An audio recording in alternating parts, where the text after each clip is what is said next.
Welcome to the Impactivist Show. I wanted to make change at a community level without being elected. I see change moving forward in having these conversations, but not just with me, not just with people of color. The circumstances of your childhood do not determine who you are as an adult. I am the face of domestic violence. The stuff in your life is good. You just don't want to cling to it.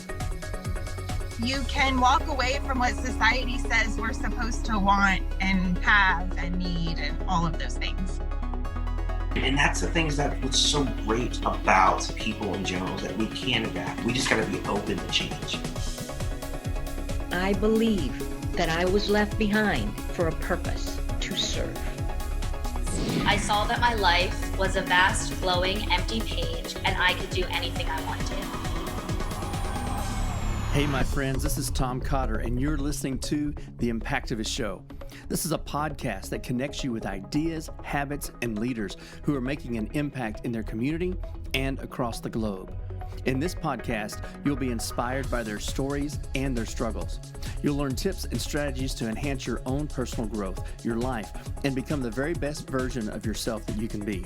And you'll walk away with a renewed sense of empowerment and motivation to make an impact in your world right where you are.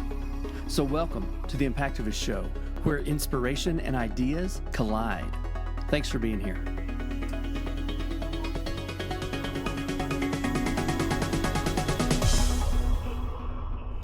Hey, y'all, listen, thanks for giving me just a few minutes of your time.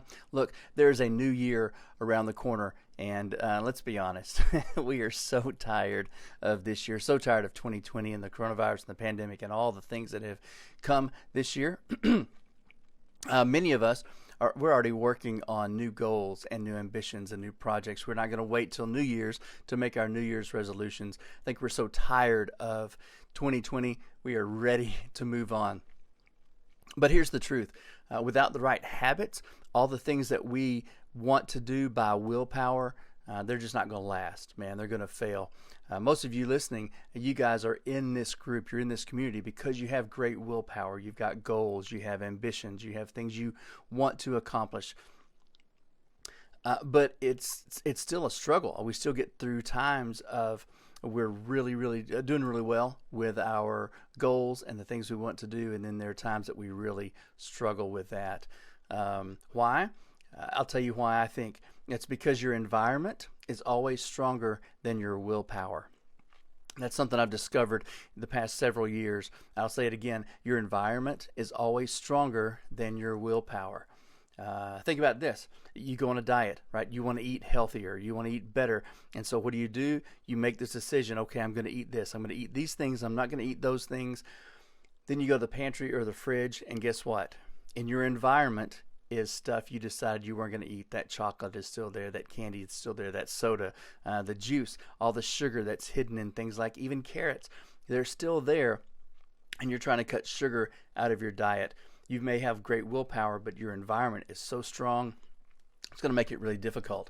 So the secret for me has been this, to set up what I call trigger moments that help remind me of my goals, right? Like if you could have a little angel on your shoulder, whispering in your ear, reminding you to do things or respond a certain way, to follow you around all day long, reminding you to act a certain way, to treat somebody a certain way. That would be a great thing. And this is so basic and so simple. I have hesitated to share this with anybody because you're going to laugh. You're just going to freaking laugh when I tell you what I do, but I'm telling you, it works.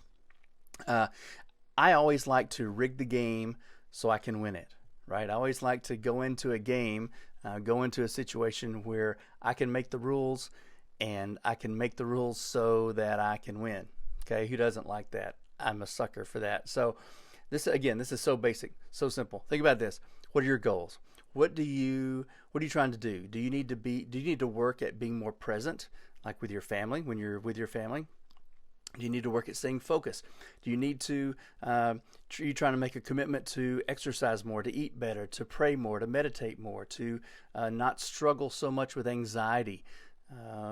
I don't know, feel like you want to be more calm during the day and less stressed? Do you really want to be more active during the day? But you work like me. You work at a desk most of the time, and you're sedentary in a lot of ways, and you wish you could be better at getting up and moving around, trying to get your steps in, or be consistent with walking or jogging or working out, whatever those things are, right? So here it is. It is easy peasy lemon squeezy. You're going to laugh. Are you ready? Here's my phone. I go through and I set alarms throughout the day on my phone to trigger me to do certain things. Certain times of year are stressful and anxious. We go through seasons, and some seasons in my life, I end up spending a lot of time editing video, or I spend a lot of time recording, or I spend a lot of time doing books and calendar and planning and emails and automations and all that kind of stuff. And I'm not very physical. I'm not very active physically. So I set an alarm with a label that just said, and the label says 10x, relax. And what that means is it means take 10 deep breaths, relax, remind myself what I'm grateful for, right?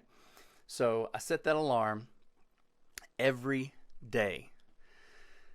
And at 10 a.m., bam, that alarm goes off.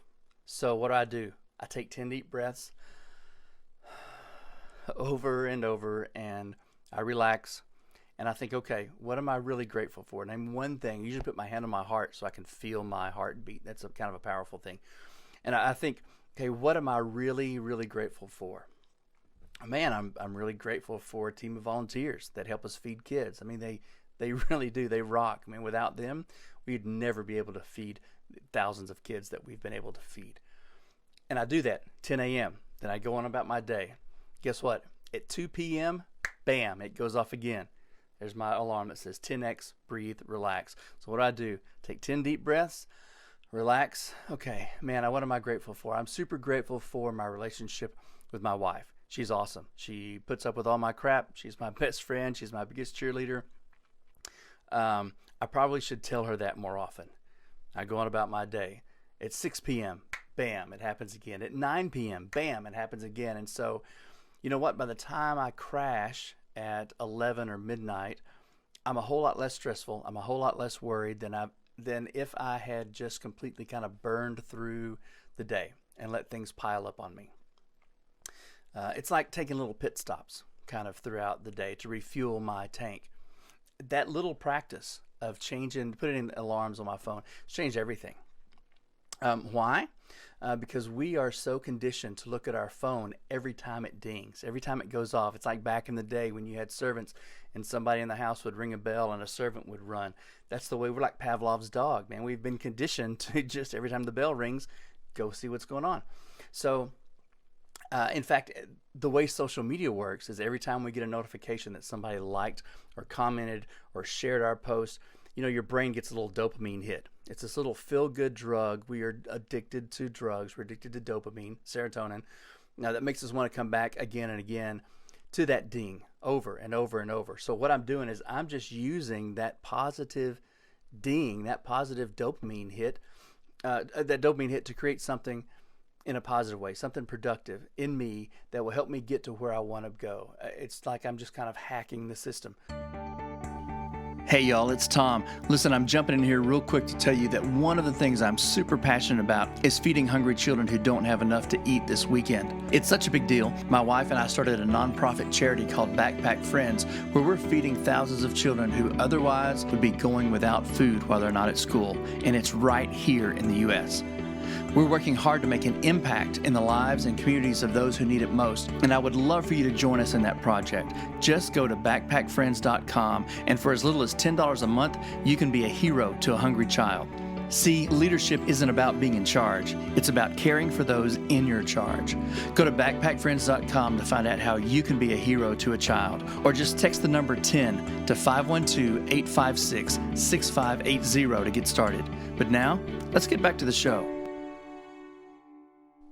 Like I said earlier, I'm rigging the game to win, right? Technology is a great servant, but it is a terrible master. So make it your servant.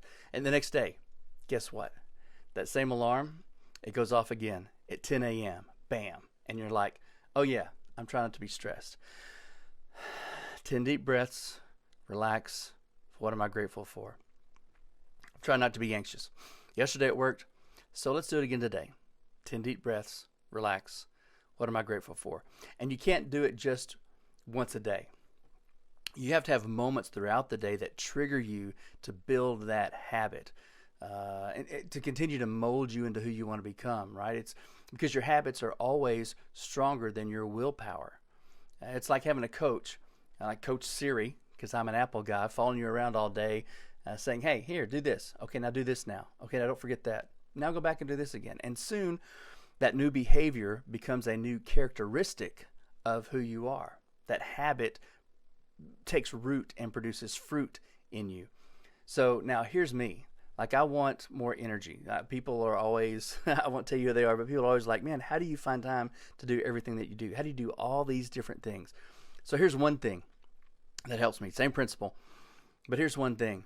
Like, I don't want to get to 5 or 6 o'clock in the evening and be burned up and burned out and out of gas. And since I'm usually up and awake and moving in the morning about 5 or 5:30 every day, like even on weekends, I have to protect my energy, right? I have to manage my energy well. So one thing I've learned from one of my mentors, his name is Brendan Richard, is this. Every time my butt hits a chair to do work, I set a timer on my phone for 50 minutes, 50 minutes. And then I go head down and I do one thing for that 50 minutes, one thing. Like if it's email, it is only email. If it is social media, it's only social media. If it's creative work like a newsletter or writing or doing music or whatever, it is only that one thing. I don't bounce between tasks. I don't bounce between, trying to multitask, which is a total waste of energy. If I'm doing email and I get a text, I just don't answer it, right? If I'm doing social media and I get an alert that an email's popped up, I don't do email. I'm doing social media. So I'm blocking that time and I'm going 50 minutes head down doing that one thing. Now when that timer goes off, 50 minutes goes off, my phone is usually on silent when I'm doing this. So it buzzes. Bzz, bzz. Well, it's when that buzz goes off and I'm doing the 50-minute thing, I immediately get up and I go and I drink some water. I have a water bottle that I use over and over. So I go and I either drink that or I refill it if it's empty. And I walk around. I move my body.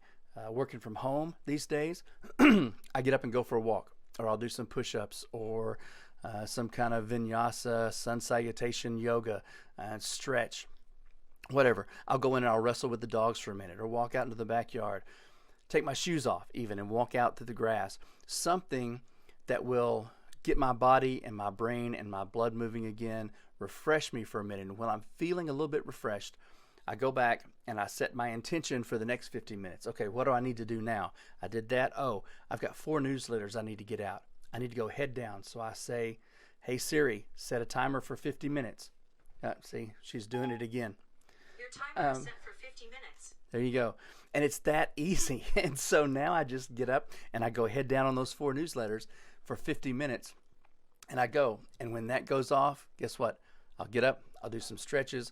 I'll do some push-ups. I'll grab some water. I may go for a walk around the block for 10 minutes or something like that. Get everything moving. That way, by the end of the day, when I leave my office or I'm checking out of work and I'm headed to spend time with my family, I'm a lot more refreshed, right? Rather than if I've just burned through the day, like I was talking about earlier.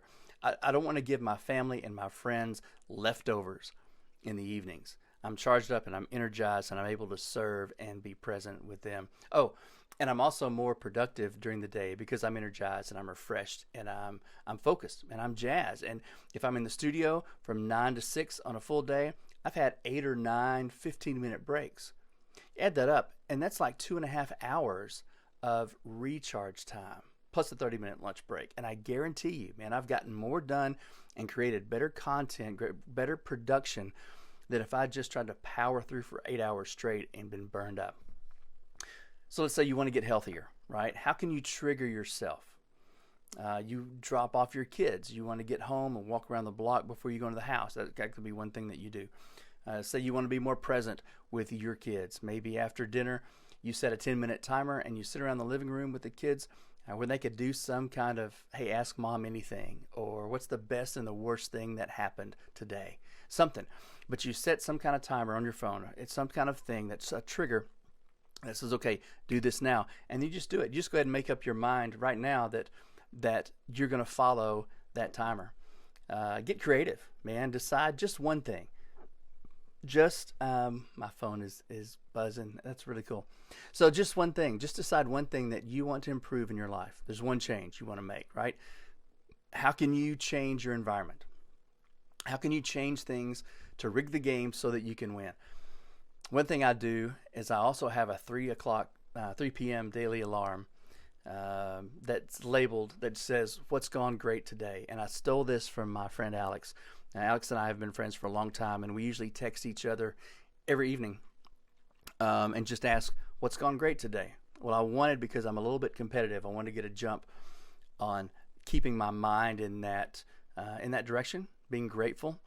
So every day at 3 p.m., weekends too, it goes off and it makes me reflect on what's been great about today. No matter how crappy the day has been, how terrible my mood is, or how tired I may feel, how frustrated I might be with the car or the kids or bills or whatever, it triggers me to look for what's great. Because seeking you will find, right? That's a real thing. So every little change you can make will move you closer and closer to the best version of yourself. I think we get frustrated sometimes because we get into this habit of making promises. Oh, I'm going to do this, and then we break them.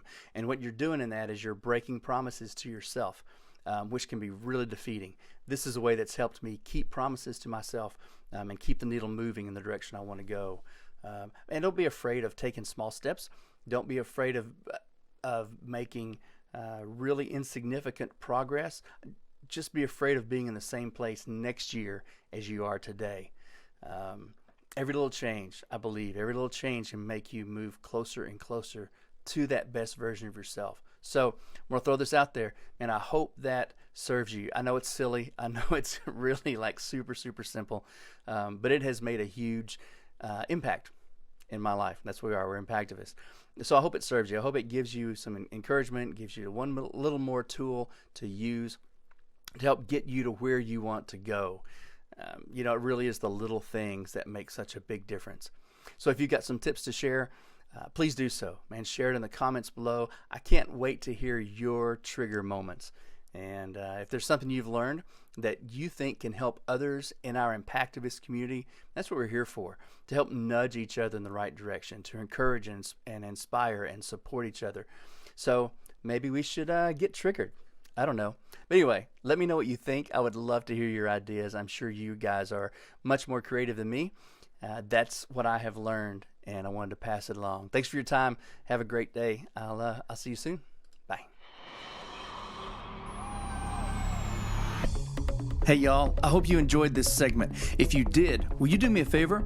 Could you hit the subscribe button? Could you share this episode with someone who would be encouraged to hear it? Maybe they just need a little boost right now and you can encourage them.